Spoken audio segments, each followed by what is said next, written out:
na mkasa huu wapata vipi? Mimi majina ni Mosoti Dennis, kiongozi katika eneo la bunge la Bonjari constituency. Sasa hivi tunavyozungumza tunasikitika katika kitendo ambacho kimefanyika katika eneo bunge la Bonjari hapa Bogiakumu ward. Tukio hili ni la kusangasha sana kwa sababu haswa kwa vile vitu ambavyo huwa zinachangia moto maybe kutokea ni kama gas, maybe stima na vitu zinginevyo mingi. Sasa tunavyozungumza stima ilikuwa imeenda haipo, gasi ilikuwa haijalipuka iko sawa, pikipiki yenyewe ilikuwa tu sawa. So tumeajia haya maneno katika mikono ya polisi waweze kufanya uchunguzi ipasavyo ili kutoa ripoti dhabiti aswa ni nini kimeleta shida katika boma hili ambapo tumepoteza watu 4.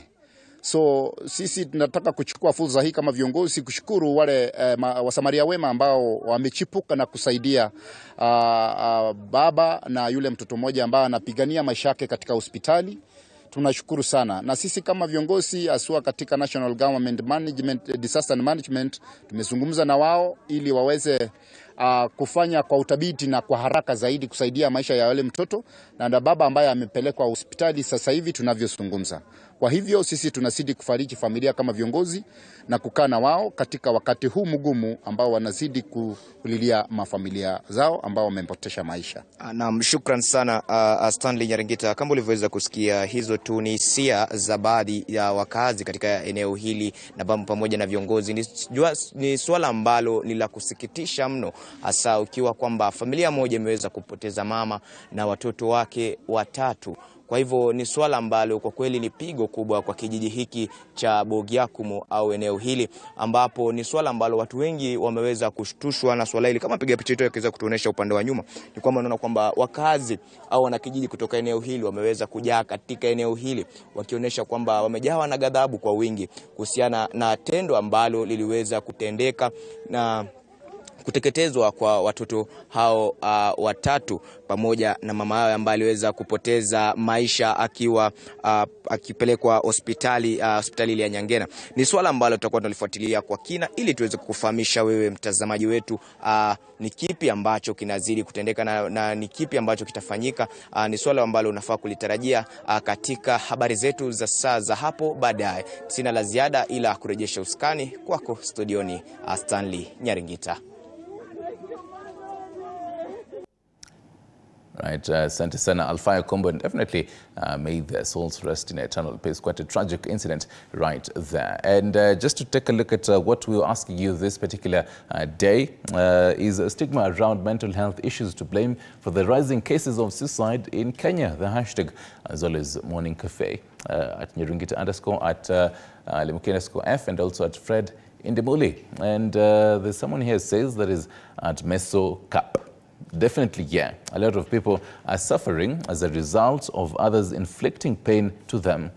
This guy finds out nobody cares about them, and in return, no one to help them. That's where the suicide comes in. I'll be sampling some of this particular and more of your feedback as we move on, even on Facebook. But allow me to take a look at today's diary on what is happening even in the parliament buildings, even in politics. Remember the bipartisan, keeping a watch on the bipartisan talks. But then on today's news diary, something that was there yesterday and may actually be there today. The Senate Committee on Health will be receiving submissions on the petition by Kenyatta University Students Association on the management and use of the Kenyatta University Teaching and Referral and Research Hospital by Kenyatta University medical students. And we'll be following up to see what will be said on that. Still on matters Senate committees, this now regarding the compensation of the 1998 US bombing. The Senate ADA committee that's pushing for the compensation to Kenyan victims of the 1998 US Embassy bombing is scheduled to meet with the Cabinet Secretary for Labor and Social Protection, that is Honorable Florence Bore, to deliberate on matters inclusion of the survivors in the social assistance programs. And in matters telecommunications infrastructure of the country, the Senate Committee on ICT is slated to meet with the CS ICT and Digital Economy, that is Eliud Owalo, and CEO, that is ATC's American Tower Corporation, today to deliberate on telecommunication infrastructure and the dispute between American Tower Corporation and Telkom Kenya. And in the Milimani Anti-Corruption Court today, former Kiambu Governor Ferdinand Waititu and 12 others are expected to present themselves in that particular court. This is regarding the charge on matters conflict of interest, abuse of office, and dealing with a suspect property. And just to also take a look at what this particular story is all about on that particular graft case. And the allegations relate to the former governor's acquired private interest in 25.6 million Kenyan shillings paid to Testimony Enterprise.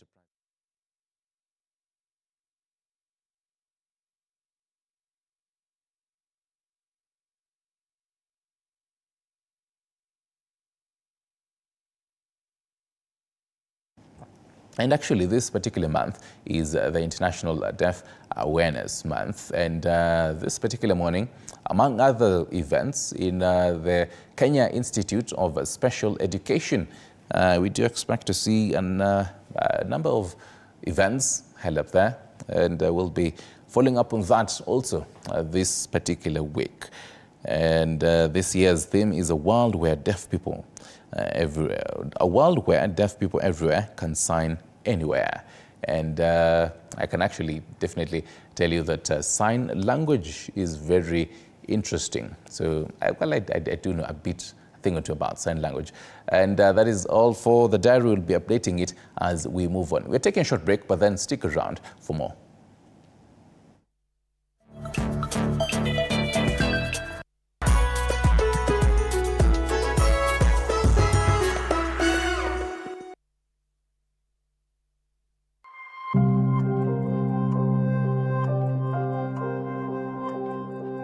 Every day, Kenyans face countless hurdles. Families struggling to put food on the table, children fighting malnutrition, and communities in need of quality healthcare. In a world where a small gesture can have an enormous impact, TV and Radio 47 invite you to be part of something incredible. Introducing Tenda Wema. With just 1 shilling and 50 cents daily taken from your airtime or data, you can be the light of change. Dial star 354 star 47 hash and witness your compassion in action. Every shilling you contribute directly empowers education, healthcare, and community.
As we continue the county diary, I want to take you to Taita Taveta County, where our very own Julius Mariki is. Julius, good morning. How are things like in Taita Taveta this particular day? Well, thank you very much, Nyaringita from studio, and a very good morning here in Taita Taveta County. And as I had told you earlier today, I will be following up on the issue of environmental and land court here in Taita Taveta County, whereby I'll be getting to know much information and also bring it to our viewers to know more about it. And today we shall be looking into also a state of economy, and today I'll be joined by one Faustin Fao. He'll be telling us what he engages with much in the issues of economy. Is one of the stakeholders here in the Taita Taveta County. Karibu sana Bwana Fao, and maybe you tell us all about the economy in the country, state of economy here in Taita Taveta County. What's your view? Thank you sana Mariki. I'm glad for the opportunity to share the little I know about the economy of Taita Taveta. And starting with the national economy. A year ago, when we chose and elected His Excellency, our President, Dr. William Samoei Ruto, the pledges that he gave us, the manifesto that he shared, we were very encouraged as farmers. I'm a farmer, basically a chili farmer. I'm also a businessman in my own way, small way in the hospitality industry, on the direction where he wanted to take the country. We knew the Uhuru regime had put the country in a very bad state in their borrowing, in their mishandling of finances and misuse of resources. He pledged that one, we will stop the borrowing. We will focus on production. From production, we will go to value addition, because the key things that an ordinary Kenyan is asking for is one, to put food on the table, so that issues of food security are paramount to them, to take their children to school, education to bring that cost of living. Then healthcare issues, universal healthcare, which I think the government now is beginning to work on it. There is a devolved function, but I think they're trying to help the counties to achieve this. So for me, I would think that from where we came from a very bad hole, where we know our debt situation is, we were almost at the ceiling. It's 10 trillion. It was almost at the ceiling, that having already, by the time Uhuru was leaving, it was almost 9 trillion. So there was no space for borrowing. The only way he can get out of this hole is this taxation. Taxation of the ordinary mwananchi, their pay slips, our businesses and everything. So we know he has no choice because of what he found it. But you cannot build an economy on taxation. You'll eventually kill the businesses. The government is supposed to provide the enabling environment to help us now grow our businesses, create the funds, then he can be able to get corporate tax and other pay and stuff like that. So what I can say about the state of the economy, the pledges he made, where he said where we will start, where we will go, and create the employment for everybody, I think they have all gone back to that. One, he promised production. As a farmer, I was very happy that production is the first thing. And when you're talking of production, he was keen on agriculture. That's where we start. If you look at this country, I know we have El Nino coming soon and everything, but that aside, this country receives only paltry 17% of reliable rainfall. Only 17% of this country received reliable rainfall to be able to do any production. That's why we have deficit in maize, we have deficit in many other things. 83% of this country does not receive enough rainfall. So the way for us to do even that production is irrigation. The entire country, almost 83%, requires irrigation for the country to be able to achieve the food production we're looking at. So I expected counties that have at least water sources to be the first priority for this country to feed the nation. And most of them are in coast, Tana River, Taita Taveta. Taita Taveta is our water surplus counties. And other places also we can be able to do them with borehole, depending on the availability of the underground water. So we expected the county to focus on agriculture. Why agriculture? Agriculture contributes 40% of our GDP.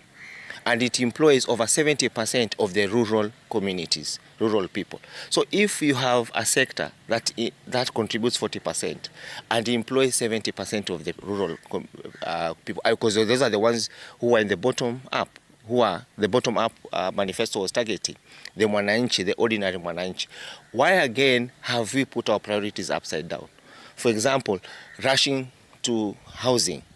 Housing is nowhere near our immediate needs in the top 10. It's outside the top 10.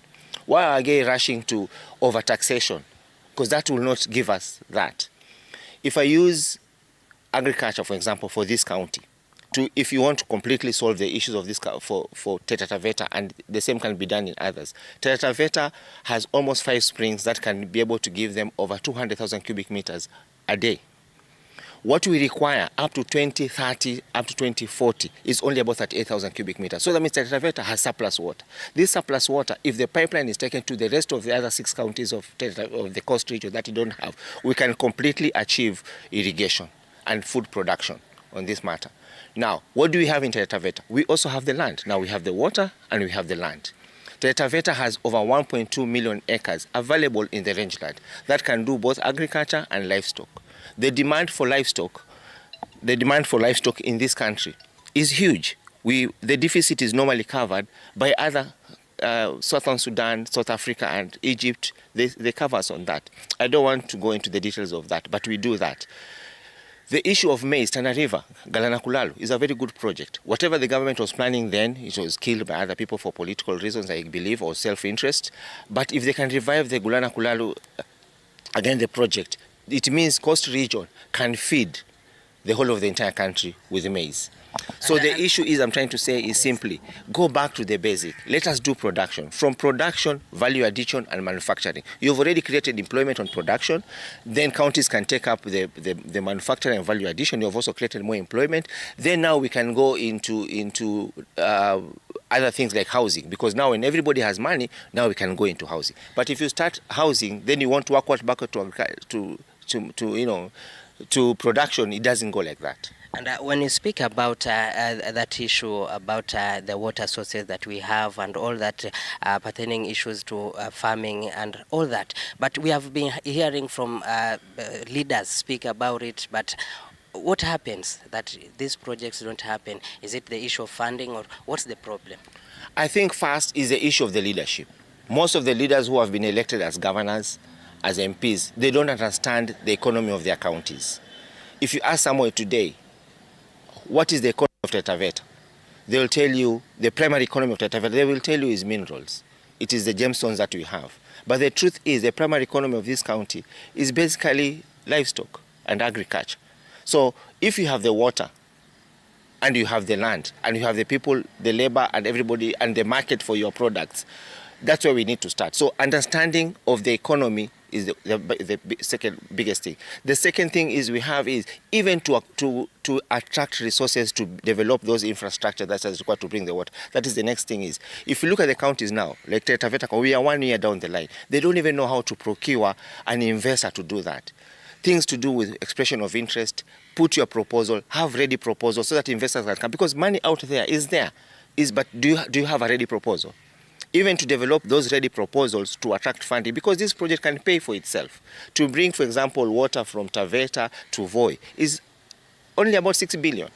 And there are many investors out there that can give us that money. Now, well, you have just broken it down very well. Now, concerning a local mwananchi, what can you tell that person that is feeling so heavy now, the hali ya maisha vile live?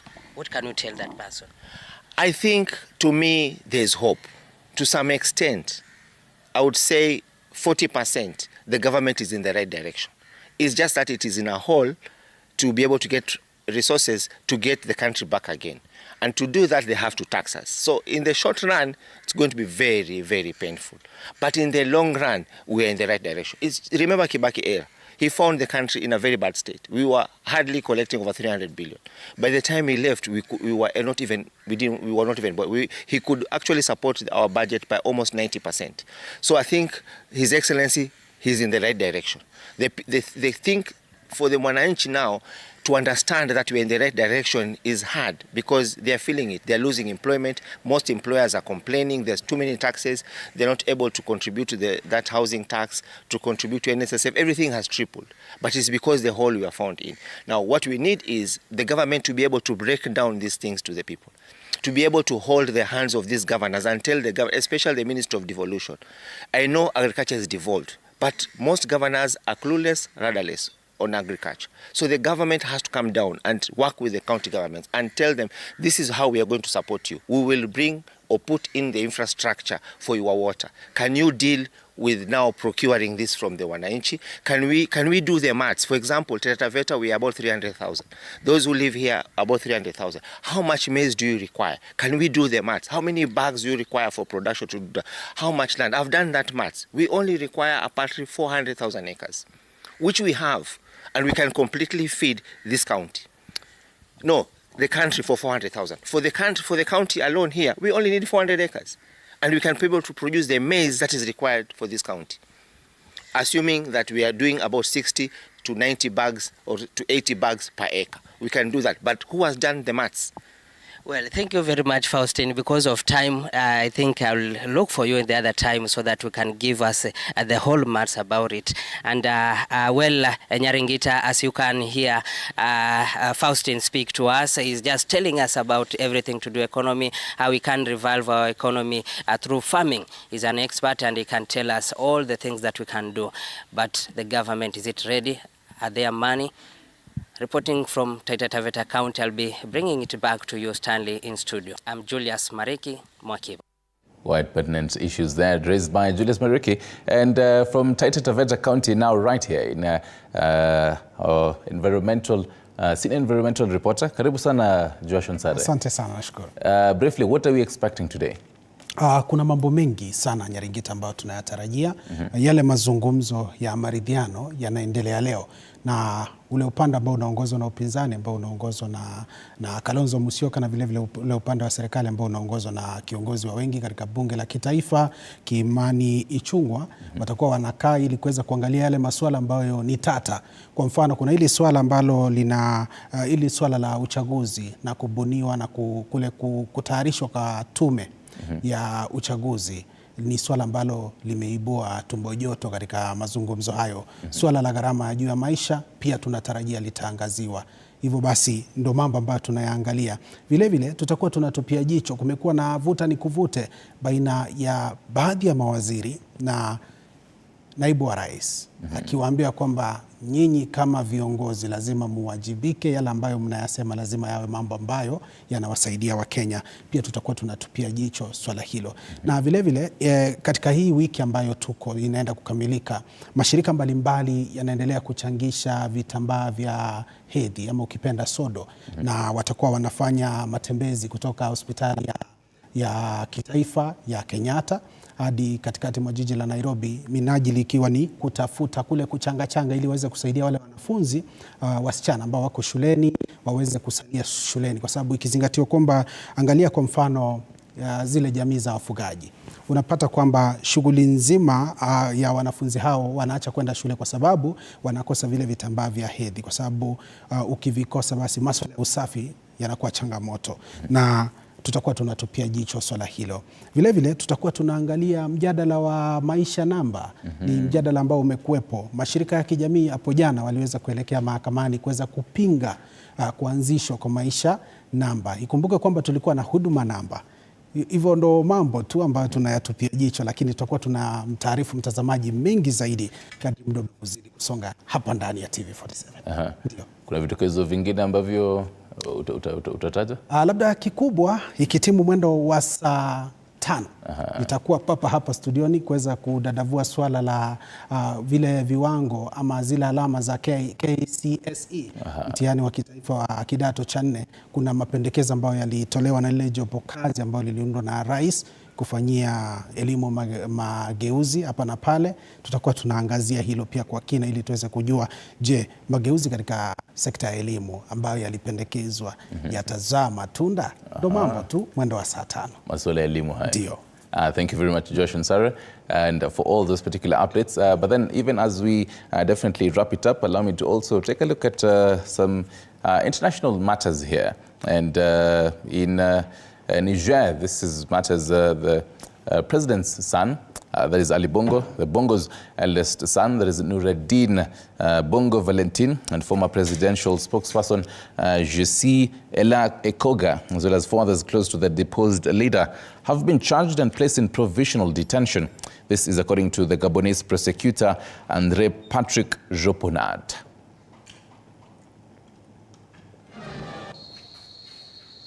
And meanwhile, that is in matters Colombia. At least 2 people died and 2 wounded Wednesday when a car bomb exploded near a police station in Timber in Colombia's troubled Cauca department.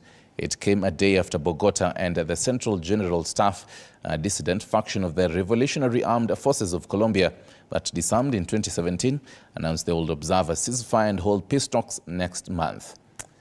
And finally, in Congolese, shouting "Free Bujakera," dozens of journalists have rallied outside the Ministry of Justice in Kinshasa to demand the release of their colleague Stanis Bujakera, the Jeune Afrique correspondent who has been held since 8th September. Edmond Izuba, spokesperson for the Rassemblement des Journalistes pour l'Émergence du Congo, an organization for Congolese journalists, which organized the demonstration, handed a memorandum to the advisor and to the Minister of Justice. That is on the International Diary this particular morning.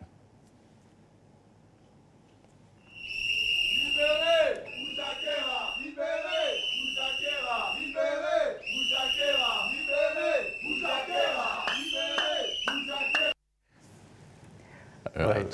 Stanley, everyone in studio and outside, I'm sure, would want you to dare and repeat what you just said in that language that no one understood. Well, I do understand, though. Yes, okay. In French. It is without reading. I definitely have to, for clarity, Rassemblement des journalistes pour l'émergence du Congo. Yes, what does it mean? What does it mean? We'll meet here tomorrow. Well, this is where we wrap up this edition of Morning Cafe. Thank you so much. It's been a very, very interesting show. Remember, the MP for Mumias East, Peter Salasia, stood us up, but I'm sure we'll try and get him. Oh, yes. I do understand that he had a very long night. Oh, yes. So probably the reason why he wasn't able to make it. But thank you so much for also getting involved in the conversation through social media at TV47 News and on Facebook, TV47 Kenya. That's where the conversation continues online. Very interesting conversation about suicide. Mm-hmm. And today we're asking, is stigma to blame for the rise in cases of suicide? That conversation continues online on those social media pages that I just mentioned. And from me and the rest of the team here, it's good morning. Oh, yes. And another language that I'm actually quite good at is matters sign language. Mm-hmm. Did you know that your how to sign your name? In finger spelling it? Not really, but I've already said goodbye. Well, mine is Stanley. That is Stanley. Because, okay, Stanley.